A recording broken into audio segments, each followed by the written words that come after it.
हम भारत की जलवायु के बारे में पढ़ रहे थे, उसी को आज कंटिन्यू करेंगे। जैसा हमने लास्ट क्लासेस में डिस्कस किया कि भारत में उष्णकटिबंधीय मॉनसून जलवायु पाई जाती है और इस क्लाइमेट को हम दो आधार पर देखने वाले हैं इंडिया के क्लाइमेट को। एक तो सीजन्स के बेसिस पर, ऋतुओं के आधार पर, और दूसरा हम देखेंगे क्लाइमेटिक रीजन्स।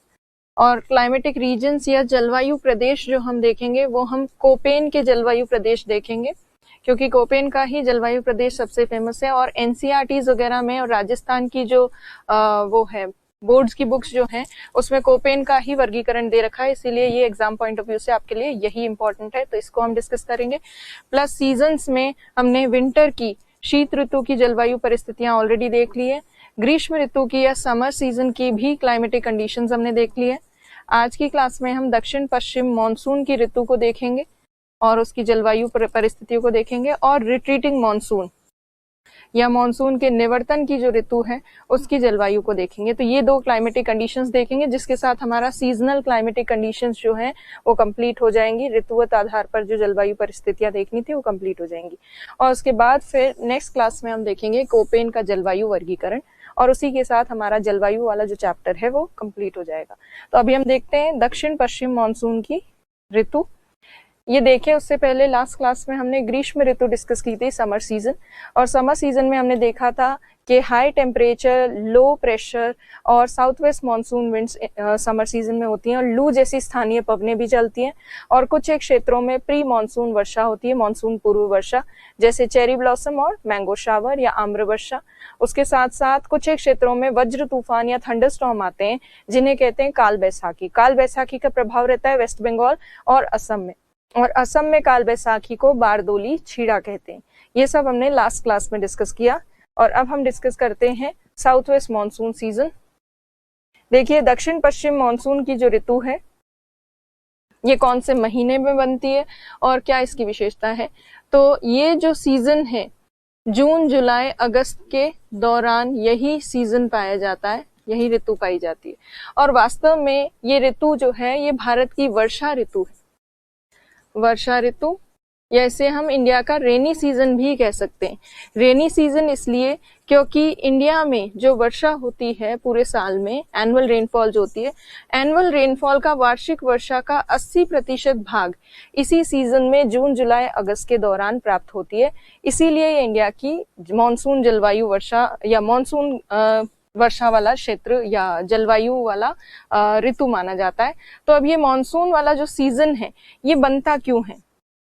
क्योंकि इस सीजन के टाइम पर ITCZ जो है वो भारत पर स्थित होता है, भारत पर आकर स्थित हो जाता है। और जब ITCZ भारत पर आकर स्थित होता है तभी जेट स्ट्रीम जैसी पवनें, जो सदर्न ब्रांच थी जेट स्ट्रीम की, वो पूर्ण रूप से भारत से हट जाती है और भारत में, संपूर्ण भारत में वर्षा प्राप्त होती है। तो इस सीजन की सबसे खास बात और की पॉइंट यही है कि भारत का वर्षा ऋतु वाला सीजन है और 80% रेनफॉल, एनुअल रेनफॉल इसी सीजन में होती है। तो ये तो बेसिक्स हुए इस सीजन के। अब हम बात करेंगे इस सीजन की क्लाइमेटिक कंडीशंस में सबसे पहले टेम्परेचर कंडीशंस की या तापमान परिस्थितियों की। तो इस सीजन में जो टेम्परेचर कंडीशंस हैं उसमें समताप रेखाएं जो भारत के मैप पे दर्शाई जाती हैं वो है 20 डिग्री सेल्सियस की, 25 डिग्री सेल्सियस की समताप रेखा हिमालय के समानांतर चलती है उत्तर भारत में। तो 20, 25 और फिर यहाँ 30 डिग्री सेल्सियस की समताप रेखा जो चल रही है उत्तर पश्चिमी भारत में।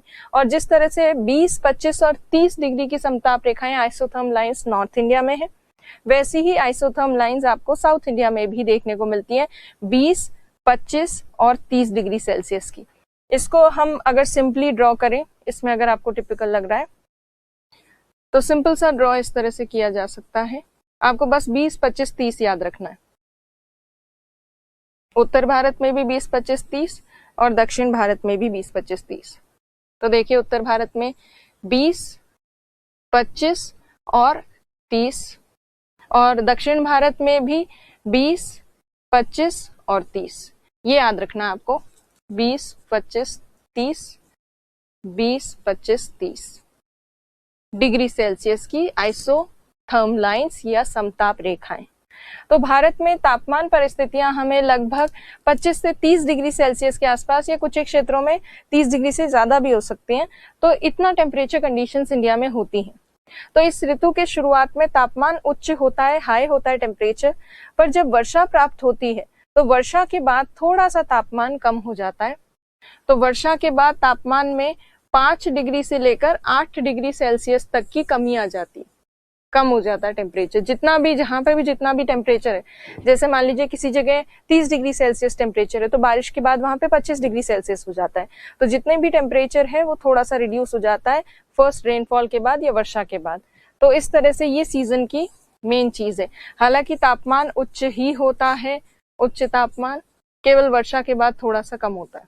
तो हाई टेम्परेचर कंडीशंस, जैसे हमने समर सीजन में देखा था 30 डिग्री के आसपास टेम्परेचर कंडीशंस थी, इस सीजन में भी वही 30 के आसपास टेम्परेचर कंडीशंस देखने को मिलती हैं। अब देखिए, इस ऋतु में तापमान उच्च होने का कारण ये भी है कि ITC-Z भारत पे आ चुका है। ITC-Z भारत पर है, इसका मतलब सूर्य की सीधी किरणें जो हैं, डायरेक्ट सोलर रेडिएशंस, वो इंडिया को रिसीव हो रही है, क्योंकि ट्रॉपिक ऑफ कैंसर के ठीक ऊपर सन है, तो सन की डायरेक्ट सोलर रेडिएशंस इंडिया को प्राप्त होती है इस सीजन के टाइम पर। इसलिए ये सीजन जो है ये हाई टेम्परेचर वाला सीजन ही है। अब उसके बाद यदि हम देखें, इस सीजन में टेम्परेचर हाई है तो प्रेशर कैसा होगा, प्रेशर इसमें लो होगा। पर आइसोथर्म लाइंस कैसी होंगी, समताप रेखाएं कौन कौन सी बनेंगी, तो जिस तरह से हमने ग्रीष्म ऋतु में समताप रेखाएं देखी थी, आइसोथर्म लाइंस 997 से लेकर 1009 MB की, वही आइसोबार लाइंस आपको इस सीजन में देखने को मिलती है। तो दाब परिस्थितियां जो हैं वो हमें लो प्रेशर कंडीशन ही देखने को मिलती है। 997 MB से लेकर 1009 MB तक इंडिया में प्रेशर होता है। सेम जो हमने समर सीजन में ड्रॉ किया था, तो समर सीजन के एंडिंग में और इस सीजन के बिगनिंग में लगभग ये सेम प्रेशर कंडीशंस रहती हैं, तो डायग्राम दोनों का सेम ही बनेगा। तो इस सीजन में लो प्रेशर कंडीशंस होती हैं 1009 MB की। प्लस इस सीजन में जो भी चीज आप समझाएं, टेम्परेचर, रेनफॉल वगैरह, सब में आपको ITC-Z का मेंशन करना है या कर सकते हैं। तो प्रेशर कंडीशंस में अगर देखें तो इंडिया पर आकर स्थापित हो जाती है ITC-Z। ITC-Z वास्तव में है क्या, एक लो प्रेशर बेल्ट है, निम्न दाब की पेटी है। ये एक, जो हम पहले प्रेशर बेल्ट्स कर चुके हैं उसमें आपने देखा ये एक लो प्रेशर बेल्ट होती है ITC-Z, और कुछ नहीं है।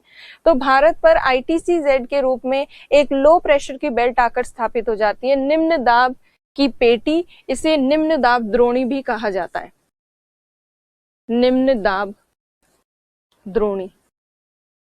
तो ITC-Z के रूप में भारत पर निम्न दाब द्रोणी जो है वो स्थित होती है, लो प्रेशर ट्रो कहा जाता है इसको इंग्लिश में, लो प्रेशर ट्रो। और यही निम्न दाब जो है ये आसपास के क्षेत्रों में जो भी प्रमुख पवनें हैं उनको अपनी तरफ अट्रैक्ट करता है, क्योंकि लो प्रेशर क्या करता है, खींचता है पवनों को अपनी तरफ। तो इस लो प्रेशर की वजह से इंडिया की तरफ खिंचती चली आती है पवनें, और वो पवनें जो है वो वर्षा लेकर आती हैं। तो ITC-Z के रूप में एक बहुत स्ट्रॉन्ग लो प्रेशर की बेल्ट या निम्न दाब की द्रोणी या लो प्रेशर ट्रो इंडिया पर स्थित होता है, और 997 MB से लेकर 1009 MB के बीच में इंडिया में प्रेशर कंडीशंस देखने को मिलती है लगभग। फिर उसके बाद प्रेशर के बाद अगर हम देखें इस सीजन में विंड्स कौन सी चलती है इंडिया में, तो देखिए पवनें जो हैं वैसे तो साउथ वेस्ट मानसून विंड्स ही चलती है इंडिया में, दक्षिण पश्चिम मानसून पवनें, और मानसून पवनें चलती हैं ये साउथ वेस्ट वाली, इसीलिए तो इस सीजन का नाम है दक्षिण पश्चिम मानसून ऋतु। तो साउथ वेस्ट मानसून विंड्स चलती है, बट ये विंड्स होती क्या है, कहाँ से आती है, वो समझना भी जरूरी है। तो यदि हम देखें तो ये मान लीजिए इंडिया है,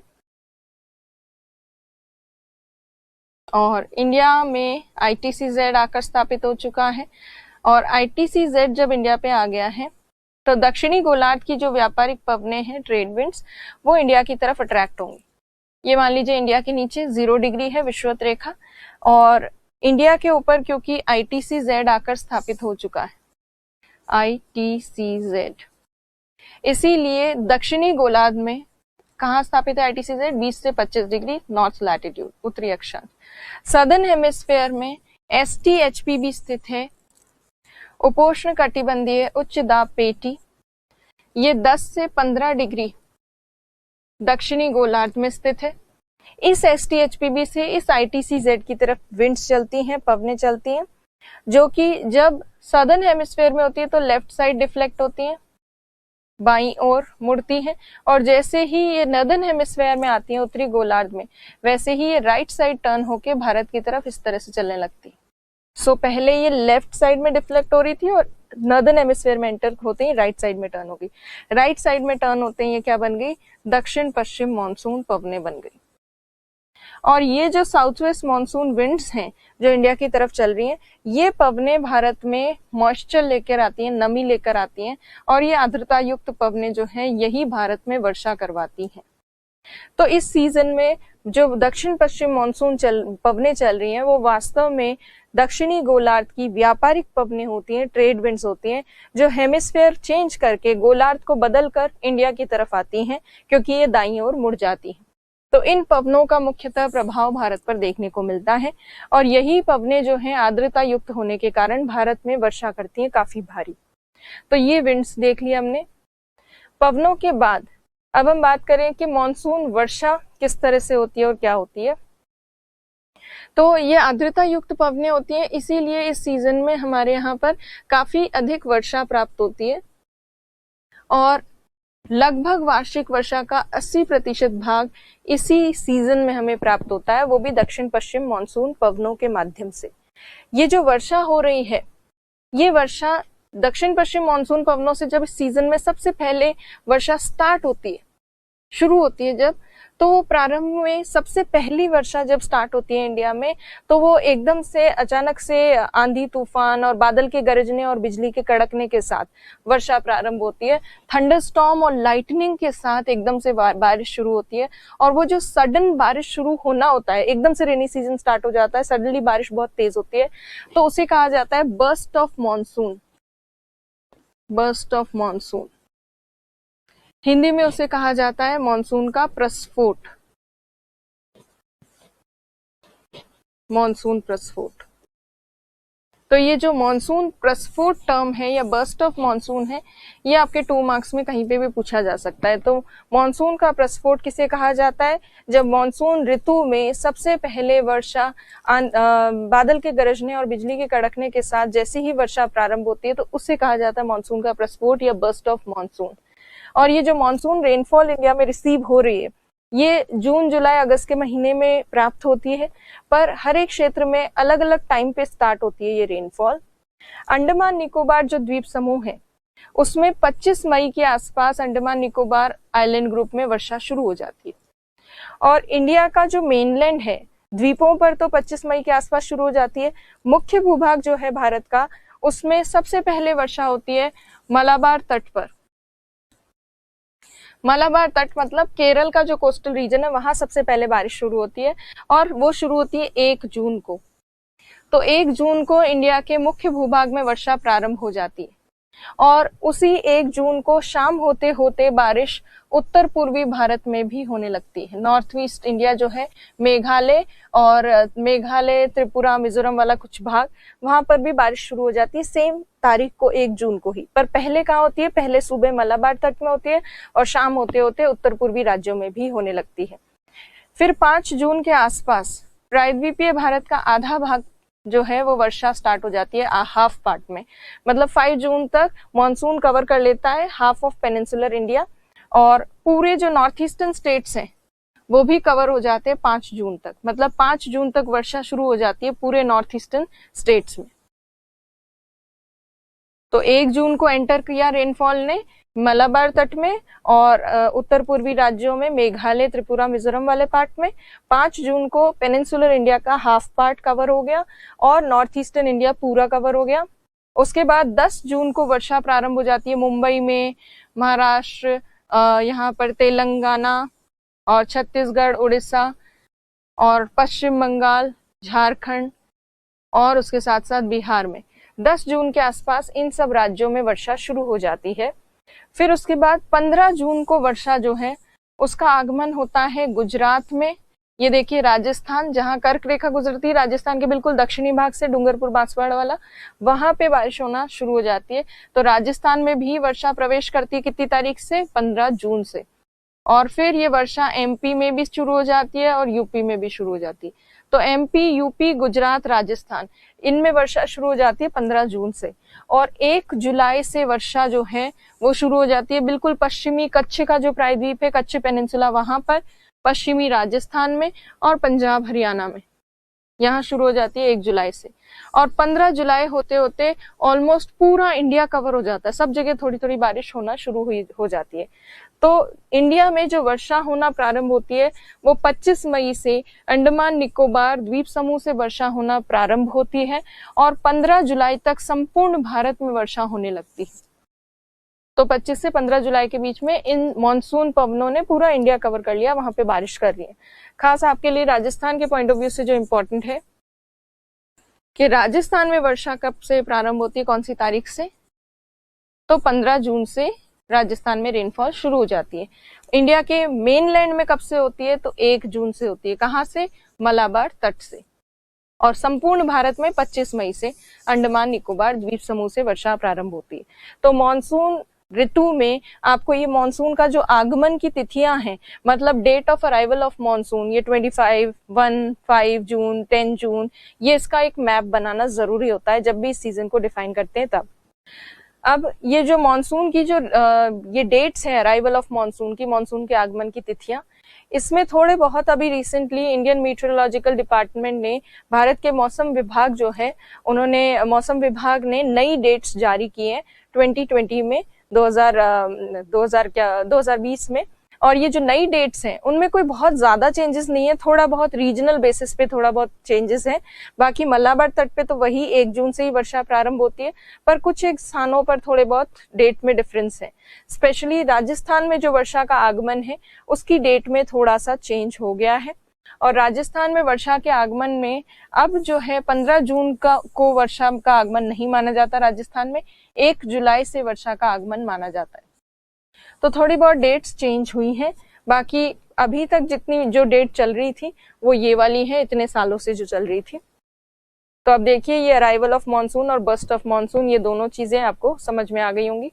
तो देखिए बर्स्ट ऑफ मॉनसून, मॉनसून का प्रस्फोट, मतलब अचानक से मॉनसून वर्षा जब सबसे पहले शुरू होती है उसको बर्स्ट ऑफ मॉनसून कहते हैं।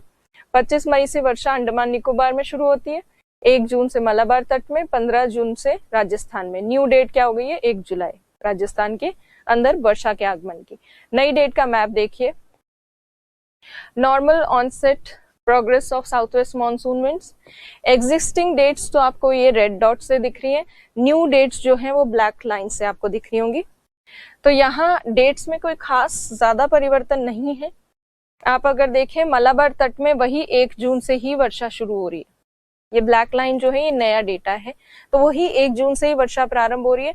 और अंडमान निकोबार द्वीप समूह में वैसे तो 25 मई के आसपास शुरू होती है, ये 25 मई पहले वाला, और अब जो है 26 मई कर दी, तो ज्यादा कोई डिफरेंस नहीं है। हम राजस्थान का देखते हैं स्पेसिफिकली, ये जो रेड कलर की लाइन है जिसको हम वर्षा का आगमन मानते थे राजस्थान में, वो पहले 15 जून थी, जो कि अब बदलकर हो चुकी है 1 जुलाई। 1 जुलाई, तो राजस्थान में वर्षा के आगमन की तिथि में थोड़ा सा परिवर्तन हुआ है, तो ये 1 जुलाई कर दी गई है। और पूरा पश्चिमी राजस्थान कब कवर हो जाता है, 8 जुलाई तक। तो ये न्यू डेट्स हैं, ये न्यू डेट्स का मैप है। और क्योंकि 2020 में अभी ये डेट्स चेंज हुई हैं, तो इससे रिलेटेड क्वेश्चन बनने की मतलब संभावनाएं जो है वो बढ़ जाती है।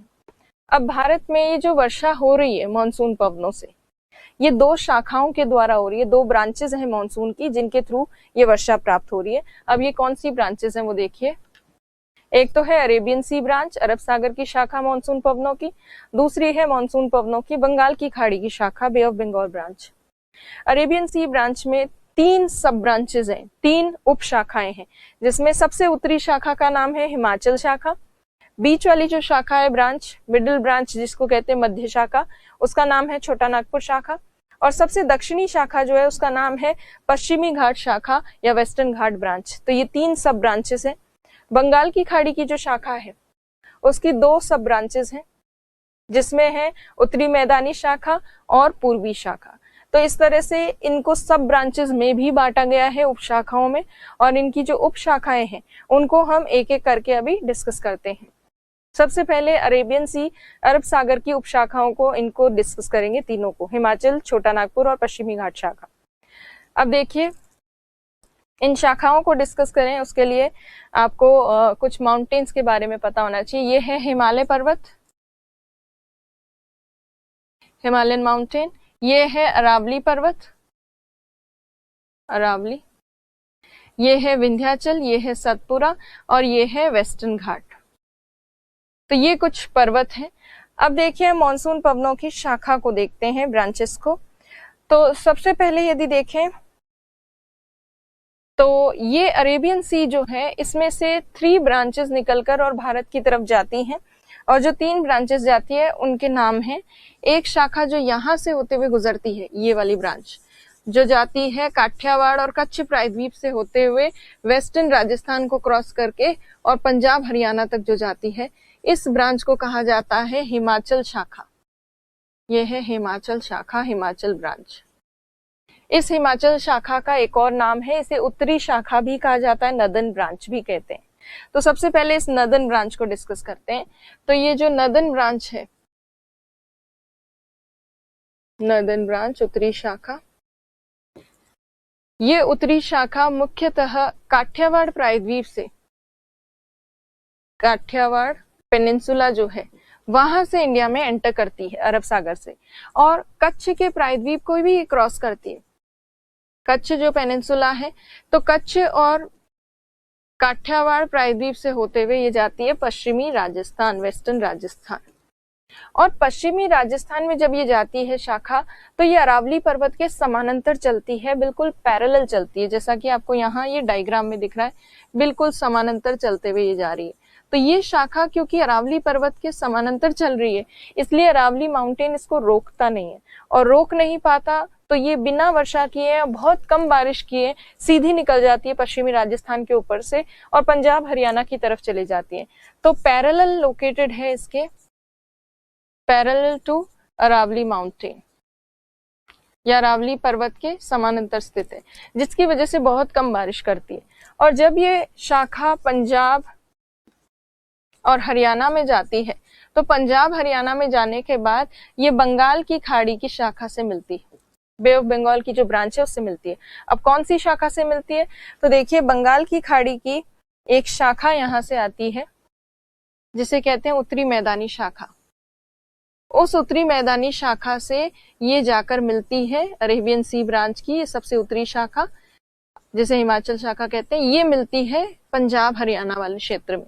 जब दोनों शाखाएं ब्रांचेस मिल जाती है, बे ऑफ बंगाल वाली भी और ये अरेबियन सी की ये वाली सब ब्रांच, ये दोनों शाखाएं मिलकर और बहुत स्ट्रांग हो जाती है, प्रबल हो जाती है, क्योंकि दोनों में मॉइस्चर होता है और दोनों बहुत प्रबल होकर, और पश्चिमी हिमालय वाला जो क्षेत्र है, ये वेस्टर्न हिमालय वाला जो पार्ट है, यहाँ काफी भारी बारिश करती है। खास तौर पर ये बारिश करती है धर्मशाला जो है उसमें, धर्मशाला नामक स्थान पे, और भी कई स्थान है पश्चिमी हिमालय वाले क्षेत्र में। तो यहाँ बहुत भारी बारिश होती है क्योंकि दोनों ब्रांचेस मिल जाती है, बे ऑफ बंगाल की भी और अरेबियन सी की भी। तो ये है हिमाचल शाखा, हिमाचल ब्रांच। अब हम नेक्स्ट ब्रांच को डिस्कस करते हैं, अरब सागर की दूसरी शाखा को डिस्कस करते हैं। और दूसरी शाखा जो है उसको कहा जाता है छोटा नागपुर शाखा या ब्रांच। और ये जो छोटा नागपुर शाखा है इसको मध्य शाखा या मिडिल ब्रांच भी कह सकते हैं, क्योंकि ये बिल्कुल बीच वाले भाग से जाती है। अब देखिए ये जो मिडिल ब्रांच है छोटा नागपुर वाली, ये कहाँ से जाती है, विंध्याचल और सतपुरा के बीच में है नर्मदा भ्रंश घाटी, और सतपुरा और आगे अजंता के बीच में है तापी भ्रंश घाटी। तो ये वाली जो ब्रांच है ये नर्मदा और तापी भ्रंश घाटी से होते हुए इंडिया में एंटर करती है, इन रिफ्ट वैली से होते हुए इंडिया में एंटर करती है। इन भ्रंश घाटियों से होते हुए ये सीधा जाती है और यहाँ छोटा नागपुर पठारी क्षेत्र जो है, छोटा नागपुर प्लेटो रीजन, वहां पर जाके ये वर्षा करती है, और आगे जाकर ये ब्रांच मिल जाती है बंगाल की खाड़ी की शाखा से, बे ऑफ बंगाल ब्रांच से।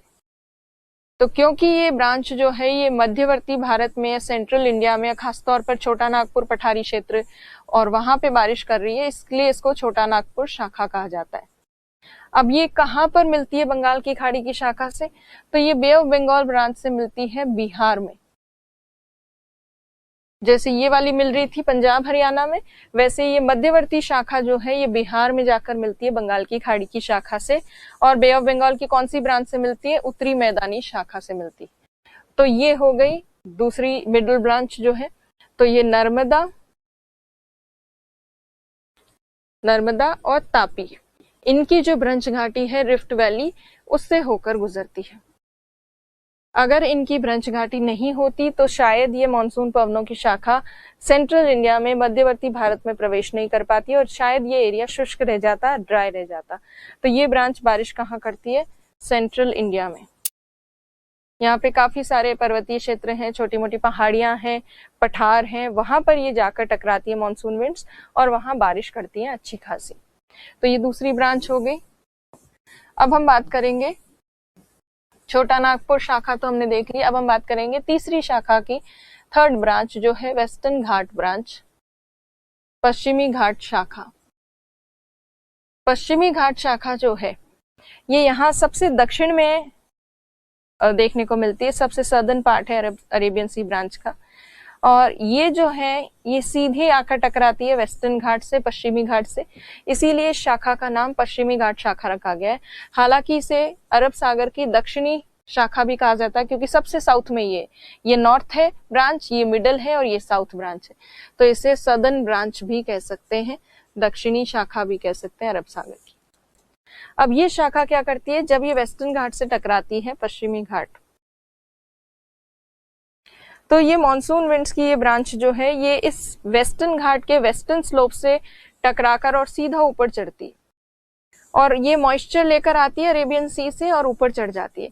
तो आर्द्रता युक्त पवनें जब ऊपर जाती हैं तो धीरे धीरे वो ठंडी होती हैं और ठंडी होने के कारण उनमें जो सापेक्ष आर्द्रता है, रिलेटिव ह्यूमिडिटी, वो धीरे धीरे 100% होने लग जाती है और जब वो 100% होती है तो ऊपर जाकर और बादल निर्माण होता है, क्लाउड फॉर्मेशन होता है और बादल निर्माण से काफी भारी बारिश होती है।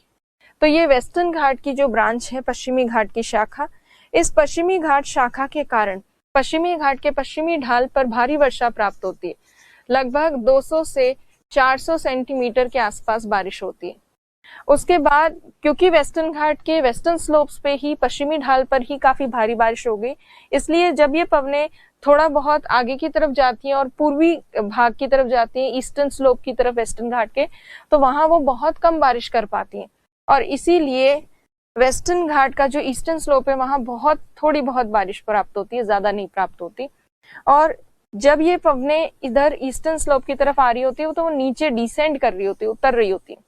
नीचे उतरने वाली जो पवनें हैं, एक तो इनके पास मॉइस्चर वैसे ही कम हो चुका है, इसलिए बहुत ही थोड़ी हल्की सी बारिश की है, और फिर जब नीचे उतर रही है ये पवनें तो नीचे उतरते उतरते गर्म हो जाती है, इसलिए ये ज्यादा बारिश नहीं कर पाती वेस्टर्न घाट के ईस्टर्न स्लोप पे या पूर्वी ढाल पर।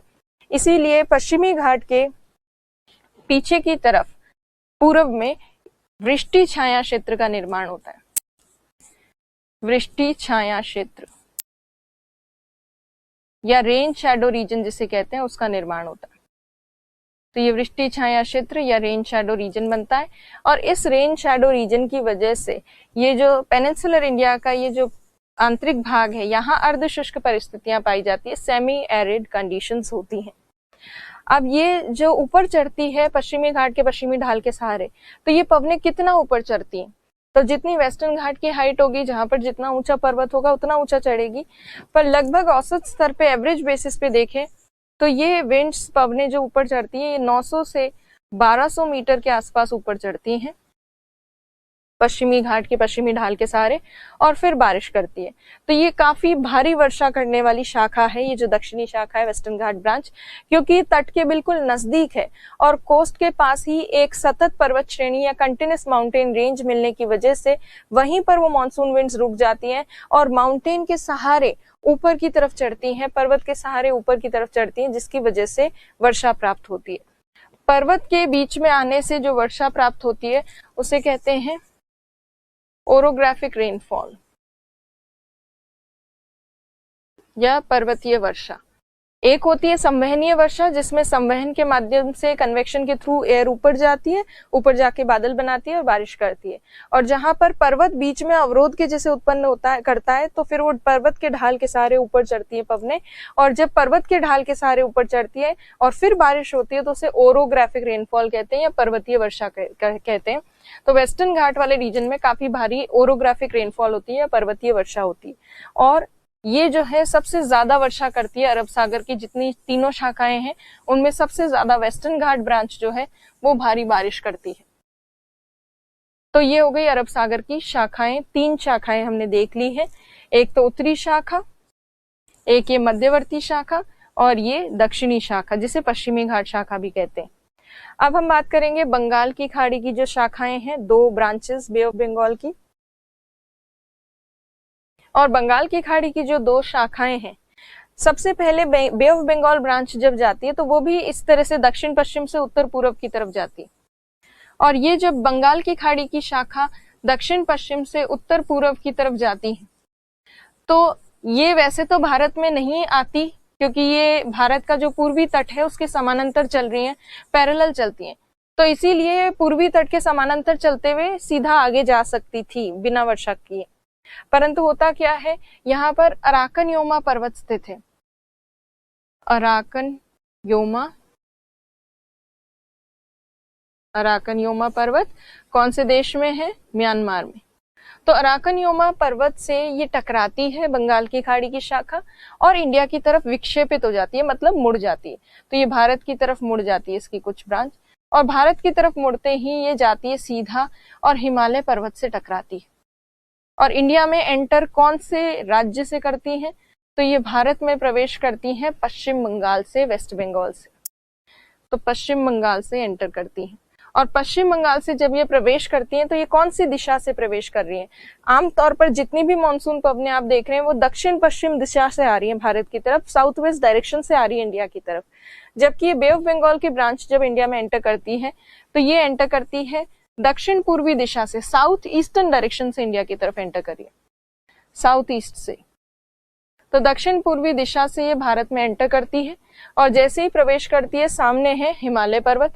हिमालय पर्वत से टकराते ही 2 शाखाओं में बढ़ती है, 2 ब्रांचेस में डिवाइड होती है। इसकी एक ब्रांच तो चले जाती है ये उत्तरी मैदान की तरफ, नदन ब्रांच जिसको कहते हैं, नदन प्लेन ब्रांच। एक शाखा तो मैदान की तरफ चलेगी और दूसरी शाखा जो है वो उत्तर पूर्वी राज्यों की तरफ चली जाती, नॉर्थ ईस्टर्न स्टेट्स की तरफ। तो ये जो उत्तर पूर्वी राज्यों की तरफ जाती है शाखा, इसकी एक उपशाखा मेघालय पठार की तरफ भी जाती, और इसीलिए मेघालय पठारी क्षेत्र में काफी भारी बारिश करती है ये पूर्वी शाखा, क्योंकि वहां पे पहाड़ियां हैं कीपाकार आकार की, मतलब कोन शेप की ऐसी पहाड़ियां हैं जहां पर ट्रैप हो जाती है, कैद हो जाती है वहीं पे मानसून पवनें, तो वहीं घूम घूम के काफी भारी बारिश करती है। तो मेघालय पठारी क्षेत्र में काफी भारी बारिश करती है ये पूर्वी शाखा, ईस्टर्न ब्रांच, और बाकी जो नॉर्थ ईस्टर्न स्टेट्स हैं उनमें भी काफी अच्छी खासी बारिश करती है। और मेघालय पठारी क्षेत्र में जो बारिश होती है उसकी वजह से वहीं मेघालय पठारी क्षेत्र में ही मौसिनराम नाम का स्थान है, मौसिनराम। और इस मौसिनराम नाम के स्थान में काफी भारी वर्षा प्राप्त होती है और विश्व की सर्वाधिक औसत वार्षिक वर्षा, मतलब वर्ल्ड की highest average annual rainfall Mawsynram में रिसीव होती है। और एक और स्थान है यहाँ पर चेरापूंजी, जहां पर भी बहुत भारी वर्षा जो है वो प्राप्त होती है। तो भारी वर्षा इसलिए प्राप्त हो रही है क्योंकि ये जो शाखा ब्रांच जो यहाँ पे बारिश कर रही है वो तट के पास ही है, बिल्कुल तट से काफी ज्यादा मॉइस्चर नमी लेकर आती है और फिर वहीं पहाड़ियां मिल जाती है जिनकी वजह से काफी भारी बारिश होती है। फिर जो उत्तरी मैदानी शाखा है इस बंगाल की खाड़ी की, बे ऑफ बंगाल ब्रांच की, नदन प्लेन ब्रांच है, इस उत्तरी मैदानी शाखा के कारण यहाँ गंगा के मैदान में और इस पर्टिकुलर एरिया में काफी भारी बारिश होती है। और यही जो शाखा है इसी का कुछ भाग जाकर टकराता है अरावली पर्वत से, अरावली पर्वत के पूर्वी ढाल से, ईस्टर्न स्लोप से। और जब वो पूर्वी ढाल से टकराता है तो अरावली पर्वत के पूर्वी भाग में भारी वर्षा प्राप्त होती है, जो कि है राजस्थान का पूर्वी भाग, वहां पर काफी अच्छी खासी वर्षा होती है। तो इस उत्तरी शाखा से या उत्तरी मैदानी शाखा से काफी भारी बारिश होती है उत्तरी मैदान में और राजस्थान के पूर्वी भाग में। फिर उसके अलावा अब आप सोचेंगे कि अच्छा पूर्वी घाट में तो बिल्कुल भी बारिश नहीं हो रही, ऐसा नहीं है, यहाँ पर फिर भी बारिश होती है, पर कोरोमंडल तटवर्ती क्षेत्र से तो समानांतर गुजर जाती है, पैरेलल गुजर जाती है मानसून विंड्स, इसलिए यहाँ ज्यादा कोई खास बारिश नहीं होती। बाकी कुछ एक क्षेत्र जो है, जैसे यहाँ पर, यहाँ अगर देखें तो यहाँ जल से स्थल की तरफ विंड्स आ रही है, तो ये थोड़ी बहुत फिर भी वर्षा कर देती हैं, तो ये कोस्टल रीजन पे ये वाली विंड्स तो बारिश कर देती हैं। पर इस सीजन में कोरोमंडल तटवर्ती क्षेत्र में कोई खास वर्षा प्राप्त नहीं होती। और कोरोमंडल तटवर्ती क्षेत्र में बारिश ना होने का कारण क्या है? तो कोरोमंडल तट पे बारिश इसलिए नहीं होती है, कोरोमंडल कोस्ट, वर्षा ना होने के दो कारण हैं। एक तो कोरोमंडल तट जो है पश्चिमी घाट के, वेस्टर्न घाट के वृष्टि छाया क्षेत्र में स्थित है, रेन शैडो रीजन में, छाया क्षेत्र में। कैसे? ये पश्चिमी घाट के पीछे पड़ता है और पीछे की ओर पड़ता है, तो पश्चिमी घाट जो है ऊंचा पर्वत है जो मानसून पवनों को केवल पश्चिमी ढाल के पश्चिमी भाग पर ही वर्षा करने देता है, और जैसे ही विंड्स आती है ईस्टर्न साइड में वेस्टर्न घाट के, तो वो ड्राई हो चुकी होती है। तो ये कोरोमंडल कोस्ट जो है रेन शैडो रीजन में है वेस्टर्न घाट के। और दूसरा कारण ये है कि जो बे ऑफ बंगाल की ब्रांच जाती है, अरब सागर की शाखा जो है वो तो पश्चिमी घाट से टकराकर और वृष्टि छाया क्षेत्र होने के कारण वहां तक पहुंच नहीं पाती है, पर बंगाल की खाड़ी की जो शाखा है वो इसलिए नहीं पहुंचती क्योंकि बंगाल की खाड़ी की मानसून पवनों की शाखा पैरेलल या समानांतर चलती है, समानांतर चलती है किसके? कोरोमंडल तट के, तो इसलिए कोरोमंडल तट में बारिश नहीं होती। अरब सागर की शाखा के पीछे रह जाता है ये वृष्टि छाया क्षेत्र में वेस्टर्न घाट के, और बंगाल की खाड़ी की शाखा इसके पैरेलल गुजर जाती है, इसलिए इस सीजन में बाकी ओवरऑल इंडिया में तो फिर भी बारिश होती है, ये एरिया ऐसा है जहां पे बारिश प्राप्त नहीं हो पाती है। तो ये ब्रांचेस आपको क्लियर हो गई होंगी। तो ये मेन चीजें हैं, इंडिया में जो ब्रांचेस से वर्षा होती है शाखाओं से, वो इन कारणों से यहाँ इन क्षेत्रों में होती है।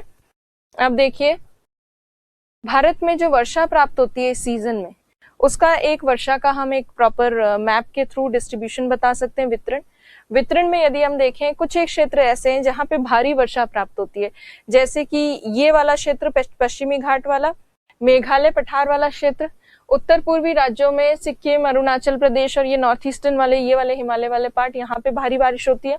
और यहाँ कितनी होती है? तो 200 सेंटीमीटर से ज्यादा वर्षा प्राप्त होती है। और बाकी इतना इंडिया का जितना भी क्षेत्र है, अधिकतम भाग जो है भारत का, वहां पर मीडियम सी रेनफॉल होती है जो लगभग 100 से 200 सेंटीमीटर के आसपास प्राप्त होती है, 100 से 200 सेंटीमीटर। और उसके बाद 3 क्षेत्र ऐसे हैं जहां बहुत कम बारिश प्राप्त होती है। एक तो कोरोमंडल तट, क्योंकि अभी हमने डिस्कस किया कि वेस्टर्न घाट के रेन शैडो रीजन में और पैरेलल चले जाती हैं बे ऑफ बंगाल ब्रांच। और दूसरा है ये राजस्थान का पश्चिमी भाग, गुजरात का कुछ भाग और पंजाब हरियाणा का कुछ भाग। इस हिस्से में बारिश कम क्यों होती है? क्योंकि यहाँ पर अरावली पर्वत है जिसके जो रोक नहीं पाता है अरेबियन सी ब्रांच को, और अरब सागर की शाखा अरावली पर्वत के समानांतर गुजर जाती है। और तीसरा स्थान है लद्दाख का पठारी क्षेत्र, लद्दाख का क्षेत्र, नॉट पठारी, लद्दाख का क्षेत्र। लद्दाख क्षेत्र में वर्षा कम होने के पीछे कारण क्या है कि लद्दाख क्षेत्र जो है इसमें हिमालय पर्वत के वृष्टि छाया क्षेत्र में पड़ता है, रेन शैडो रीजन में, इसलिए इस एरिया में भी बारिश कम होती है। पर इस रेनी सीजन में जो कम वर्षा वाले क्षेत्र है वहां पे भी कितनी बारिश होती है?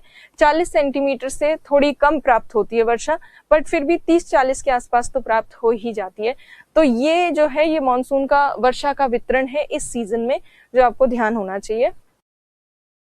अब देखिए, अब हम ये जो मानसून, दक्षिण पश्चिम मानसून की ऋतु है, इसको डिस्कस कर चुके हैं। इसके बारे में जब आपको लॉन्ग आंसर लिखना हो कभी, तो किस तरह से लिखेंगे वो देखिए। इसमें जब लॉन्ग आंसर लिखना हो तो आपको एक बेसिक बताना है कि भारत की वर्षा ऋतु ITCZ भारत पर स्थापित होने के कारण बनती है। तापमान परिस्थितियां, इसमें एक डायग्राम बनाना है आइसोथर्म लाइन का। फिर ये भी लिखना है कि 5 से 8 डिग्री सेल्सियस वर्षा के बाद तापमान कम हो जाता है। दाब में आपको ITCZ का मेंशन करना है और समदाब रेखाओं का एक मैप बनाना है। विंड्स में आपको पूरा बताना है कि विंड्स ये आ कहां से रही है, मतलब दक्षिणी गोलार्ध की व्यापारिक पवनें ही इंडिया में घूमकर दक्षिण पश्चिम मानसून पवनें बनी हैं। फिर उसके बाद आपको रेनफॉल, रेनफॉल में आपको ये वाला जो मैप है डिस्ट्रीब्यूशन का, वितरण का, ये बनाना है और ये लिखना है कि 2 शाखाओं से इतनी इतनी वर्षा प्राप्त होती है। और 2 शाखाएं कहाँ पे डिटेल से बतानी है, जब आपके स्पेसिफिकली क्वेश्चन आ जाए कि मॉनसून पवनों की विभिन्न शाखाओं को सविस्तार बताइए या एक्सप्लेन कीजिए, तब आपको उनको डिटेल में समझाना है। अदरवाइज बस लॉन्ग आंसर जब हो उसमें तो शॉर्ट में ही बताना है, डिस्क्राइब करना है और बस ये वाला मैप जो है ये बनाना है और कंक्लूडिंग लाइंस आप 1-2 लिख सकते हैं इसमें। तो इस तरह से इस सीजन में क्लाइमेटिक कंडीशंस को डिस्क्राइब करना है। अब जो लास्ट सीजन बचता है उसको हम डिस्कस करते हैं, जो है मॉनसून के निवर्तन की ऋतु, मतलब रिट्रीटिंग मॉनसून सीजन। मॉनसून लौट रहा है। जिस तरह से मॉनसून के आगमन की कुछ तिथियां थी, डेट्स थी, वैसे ही मॉनसून के निवर्तन की या रिट्रीटिंग की भी कुछ पर्टिकुलर डेट्स हैं। अब क्या डेट्स हैं वो देखिए। तो ये रिट्रीटिंग मॉनसून की जो डेट्स हैं ये है 1 सितंबर, 1 सितंबर, फिर ये है 15 सितंबर, ये है 1 अक्टूबर, फिर ये है 15 अक्टूबर, 1 नवंबर, 15 नवंबर, 1 दिसंबर और फिर 15 दिसंबर और 1 जनवरी। तो आपको ये निवर्तन की जो डेट्स हैं इनका ये वाला जो मैप है ये बनाना है। इस सीजन में आपको टेम्परेचर, प्रेशर, बाकी किसी का मैप नहीं बनाना, सिर्फ ये वाला मैप याद रखना है, क्योंकि ये एक ट्रांजिशन सीजन है, ये एक संक्रमण ऋतु है जो वर्षा ऋतु और शीत ऋतु के बीच की है। इसमें चीजें चेंज होती रहती हैं, हर चीज जो है, जैसे प्रेशर पहले कुछ और था, फिर सीजन के एंडिंग में कुछ और हो जाएगा। मतलब सीजन के स्टार्टिंग में लो प्रेशर होता है, एंडिंग में हाई प्रेशर बन जाता है। सीजन के स्टार्टिंग में टेम्परेचर हाई होता है और एंडिंग में टेम्परेचर लो हो जाता है। तो ये जो है इसमें सब कुछ चेंज होता रहता है, संक्रमण ऋतु है, इसलिए इसमें कोई टेम्परेचर प्रेशर का मैप नहीं बनेगा, सिर्फ ये निवर्तन का मैप बनेगा, मानसून के रिट्रीट होने का, पीछे हटने का जो मैप है ये बनेगा। अब ये सीजन बनता क्यों है और कौन से महीनों में बनता है, तो देखिए सितंबर, अक्टूबर और नवंबर, इन 3 महीनों के दौरान हमें ये निवर्तन की ऋतु देखने को मिलती है। और ये रिट्रीटिंग सीजन इसलिए बनता है क्योंकि ITCZ जो पहले भारत पर स्थित था, ये अब धीरे धीरे भारत से हट चुका है या हटने लगता है। तो ITCZ जो है ये दक्षिण की ओर गति करने लगता है, साउथवर्ड मूवमेंट करने लगता है। और जब ये ITCZ दक्षिण की ओर गति करने लगता है तब जाकर ये निवर्तन की ऋतु जो है वो भारत में बनती है। और ITCZ जब हटता है तो सभी चीजें धीरे धीरे भारत में चेंज होती रहती हैं। सबसे पहले अगर हम टेम्परेचर, अच्छा इस सीजन में बारिश धीरे धीरे उत्तर भारत में वर्षा होना बंद होती है, फिर धीरे धीरे दक्षिण भारत में भी वर्षा होना बंद हो जाती है। तो इस सीजन के स्टार्टिंग में नॉर्थ इंडिया में रेनफॉल बिल्कुल खत्म हो जाती है, बंद हो जाती है, और सीजन के एंडिंग तक ये जो ऋतु खत्म होती है, इसके अंत तक दक्षिण भारत में भी वर्षा होना ऑलमोस्ट समाप्त हो जाती है। अब इस सीजन में अगर हम टेम्परेचर कंडीशंस की बात करें, तापमान परिस्थितियों की, तो इस सीजन में क्योंकि वर्षा रुक जाती है एकदम से, इसी वजह से आपको याद होगा हमने मॉनसून सीजन में अभी देखा, दक्षिण पश्चिम मॉनसून की ऋतु में देखा कि वर्षा के बाद तापमान 5 से 8 डिग्री कम हो जाता है, सेल्सियस कम हो जाता है। तो वर्षा रुक जाने से क्या होगा, तापमान वापस से 5 से 8 डिग्री सेल्सियस बढ़ जाता है। तो वर्षा के रुकने से इस ऋतु की शुरुआत में थोड़ा तापमान बढ़ता है, और जब तापमान बढ़ता है उस समय अभी अभी भारत में, भारत के भूभागों पर, लैंड मासेस पर रेनफॉल हुई थी काफी बड़े एरिया में, इसीलिए भूमि में, लैंड में अभी भी नमी होती है। और नमी युक्त भूमि वाले क्षेत्र में, जैसे मॉइस्चर लेडन जो लैंड एरिया है, उस वाले एरिया में अगर टेम्परेचर हाई होगा एकदम से, तो तापमान बढ़ने से इवेपोरेशन बढ़ता है, वाष्पीकरण बढ़ता है, और वाष्पीकरण बढ़ने की वजह से आर्द्रता जो है, नमी, वो बढ़ जाती है, मॉइस्चर बढ़ जाता है, ह्यूमिडिटी बढ़ जाती है। तो जैसे ही तापमान बढ़ता है और नमी युक्त भूमि के कारण आर्द्रता भी बढ़ जाती है, क्योंकि तापमान बढ़ा है तो आर्द्रता भी बढ़ जाएगी, क्योंकि नमी युक्त भूमि है, तो ह्यूमिडिटी बहुत बढ़ जाती है। और इस सीजन में जो एकदम तापमान बढ़ता है और आर्द्रता भी बढ़ जाती है, उसके कारण अक्टूबर के महीने में, अक्टूबर का जो शुरुआती महीना है, उस दौरान बहुत ही तेज धूप पड़ती है या तेज गर्मी बढ़ जाती है और उसके साथ साथ आर्द्रता भी बढ़ जाती है। तो चिपचिपी कष्टकारी जो मौसम परिस्थितियां होती है उनका निर्माण होता है। जैसे उमस जो होती है जिसमें पसीना सूखता नहीं है, गर्मी लगती रहती है, वैसी स्थिति यहाँ पर अक्टूबर के स्टार्टिंग में बनती है। तो उच्च आर्द्रता और उच्च तापमान के कारण चिपचिपी कष्टकारी मौसम परिस्थितियां बनती हैं। ऑप्रेसिव वेदर कंडीशंस जो हैं वो बनती हैं इस सीजन में, स्पेशली अक्टूबर में। ऑप्रेसिव वेदर, तो ऑप्रेसिव वेदर कंडीशंस या मौसम परिस्थितियां जब बनती हैं उसे कहा जाता है कार्तिक मास की ऊष्मा, अक्टूबर हीट कहा जाता है उसको। तो ये जो आर्द्रता और उच्च तापमान के कारण कष्टकारी मौसम परिस्थितियां हैं उसे कार्तिक मास की ऊष्मा कहते हैं और इसे इंग्लिश में अक्टूबर हीट कहा जाता है।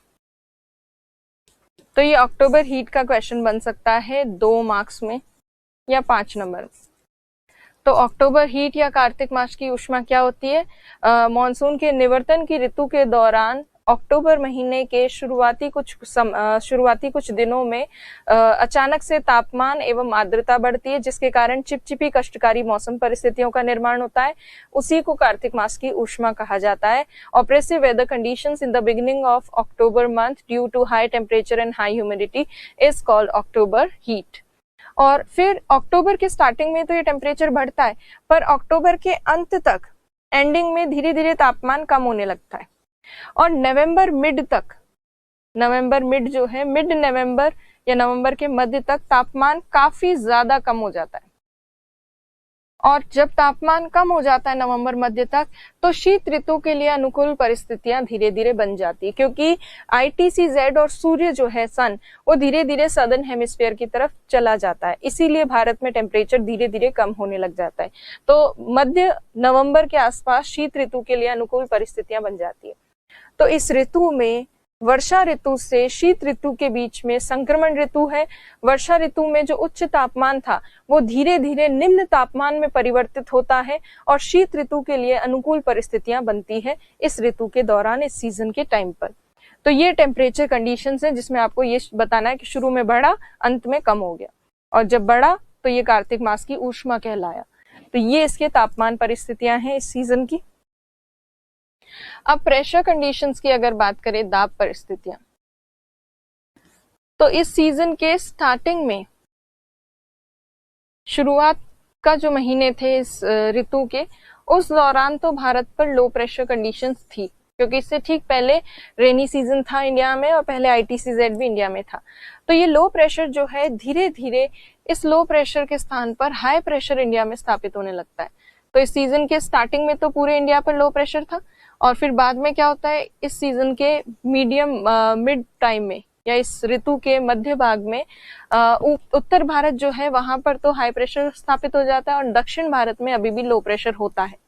तो धीरे धीरे जो है हाई प्रेशर कंडीशंस संपूर्ण भारत में स्थापित होंगी। तो पहले लो प्रेशर था इंडिया में स्टार्टिंग में इस सीजन के, फिर आधे भारत में हाई प्रेशर, आधे भारत में लो प्रेशर, और इस ऋतु के अंत तक, इस सीजन के एंडिंग फेज तक पूरे भारत के ऊपर हाई प्रेशर स्थापित हो जाएगा, ओवरऑल इंडिया के ऊपर। और वो इसलिए भी होता है क्योंकि ITCZ जो है वो धीरे धीरे दक्षिण की तरफ जाने लगता है। आपको पता है ITCZ की जो स्थिति है, जून में तो ITCZ होता है उत्तरी गोलार्ध में कर्क रेखा के ऊपर, और जैसे जैसे जुलाई, अगस्त, सितंबर धीरे धीरे ITCZ वापस दक्षिण की ओर जाना शुरू कर देता है। और आपको पता है कि 23 सितंबर के आसपास विषुवत रेखा पर इक्वेटर पर जाएगा ITCZ। तो 23 सितंबर के आसपास तो वो काफी नीचे उतरना शुरू कर देता है। तो कुल मिलाकर अगर आप दाब परिस्थितियों को देखें तो आप अगर नॉर्मल हम जो कंडीशंस देखते हैं, आपको पता है ये इक्वेटर है, विषुवत रेखा है। विषुवत रेखीय क्षेत्र 5 डिग्री तक होता है, 5 डिग्री उत्तर से 5 डिग्री दक्षिण तक। और विषुवत रेखीय क्षेत्र के ऊपर वाला उष्ण कटिबंधीय क्षेत्र भी तो गर्म होता है, ट्रॉपिकल रीजन भी तो गर्म होता है, ट्रॉपिकल। और ट्रॉपिकल रीजन जो है वो 23.5 डिग्री तक हमें देखने को मिलता है, 23.5 डिग्री नॉर्थ तक। और उस ट्रॉपिकल रीजन के ऊपर फिर सब ट्रॉपिकल आता है रीजन, उपोष्ण कटिबंधीय क्षेत्र, जहां सब ट्रॉपिकल हाई प्रेशर बेल्ट होती है, और विषुवत रेखीय क्षेत्र में ITCZ होता है।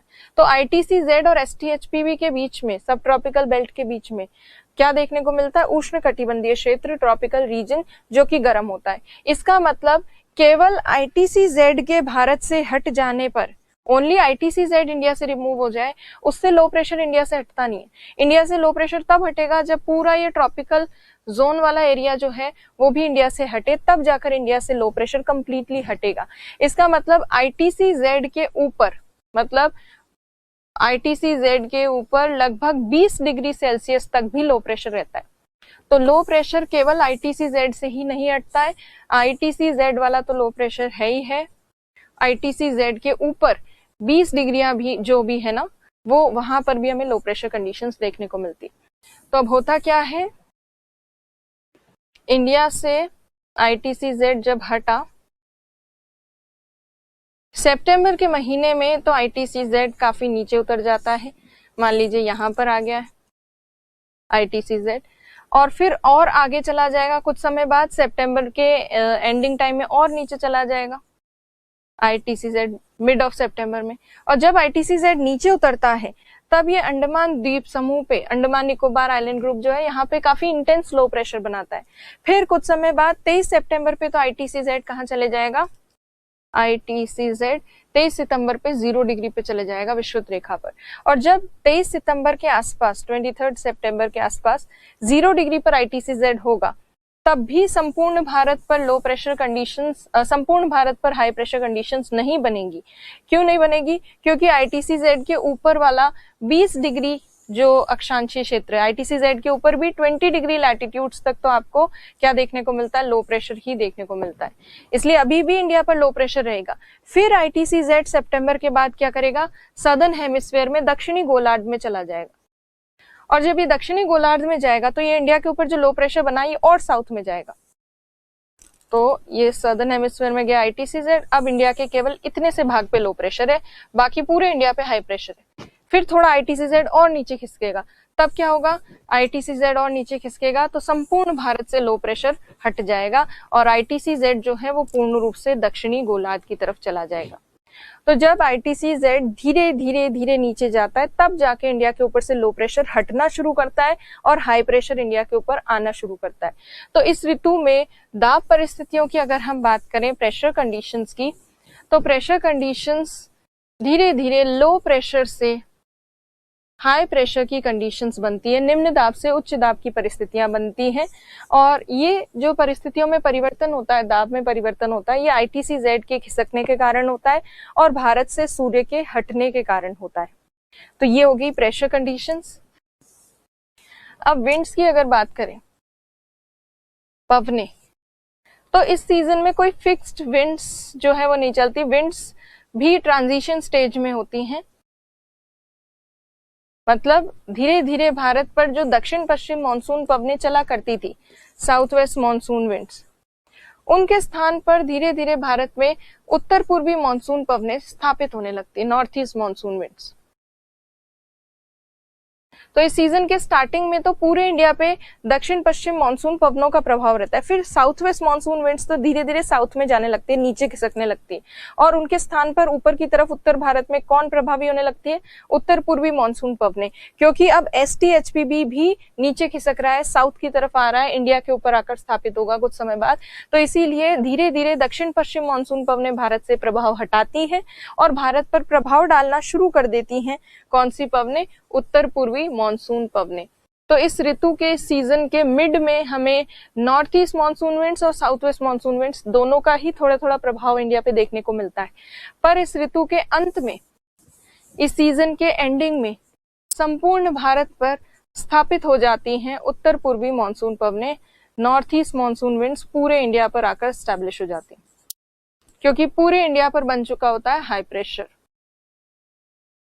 तो विंड्स में भी इसमें ट्रांजिशन होता है, इस चेंजेस आते हैं, परिवर्तन होता है। शुरुआत में जो दक्षिण पश्चिम मानसून पवनें भारत पर प्रभावी रहती है, उनके स्थान पर उत्तर पूर्वी मानसून पवनें धीरे धीरे भारत पर प्रभावी होने लगती हैं। तो ये विंड्स की कंडीशन है।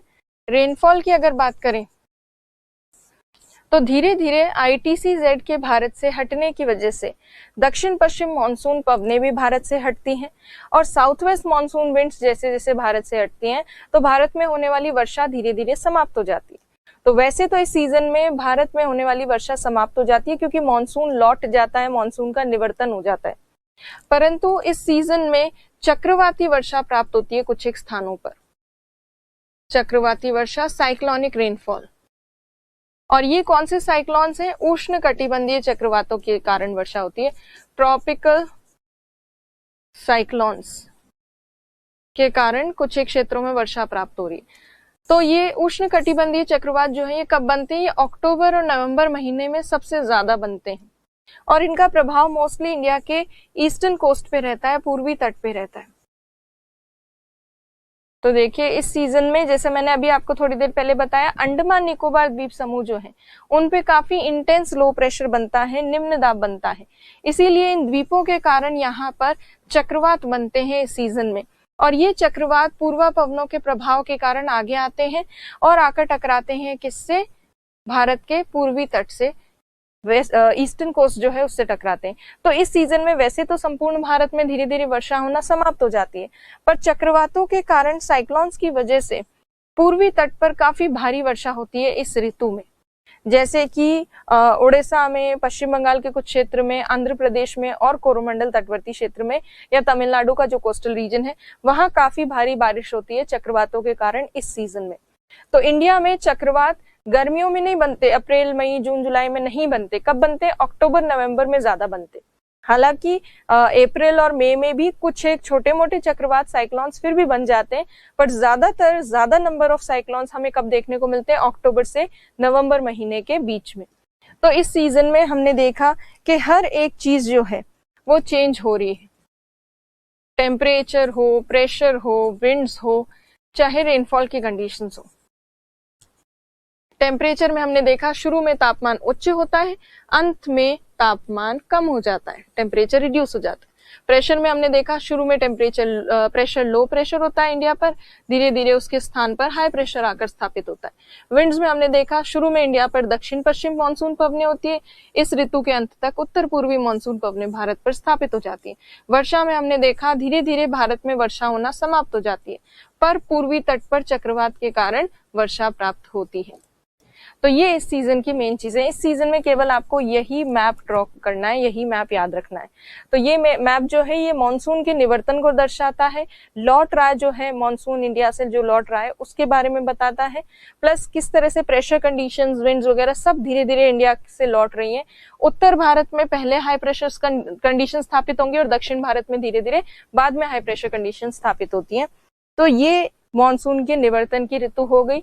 तो हमने चारों ऋतुएं जो हैं, सीजन्स, वो देख लिए। इसमें अगर लॉन्ग आंसर बनता है तो आपको टेम्परेचर, प्रेशर वगैरह में सबके लिए अलग अलग मैप नहीं बनाना, सिर्फ ये बनाना और टेम्परेचर वगैरह के बारे में सब कुछ लिखना है जो आपको समझ में आई ये चीजें उनसे रिलेटेड।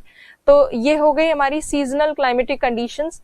अब नेक्स्ट क्लास में हम देखेंगे जलवायु प्रदेशों को या क्लाइमेटिक रीजन्स को, और क्लाइमेटिक रीजन्स मेनली हम देखेंगे कोपेन के आधार पर। तो बाकी तब तक आप ये रिवाइज कीजिए, इनके नोट्स बनाइए और आंसर राइटिंग प्रैक्टिस कीजिए। Thank you.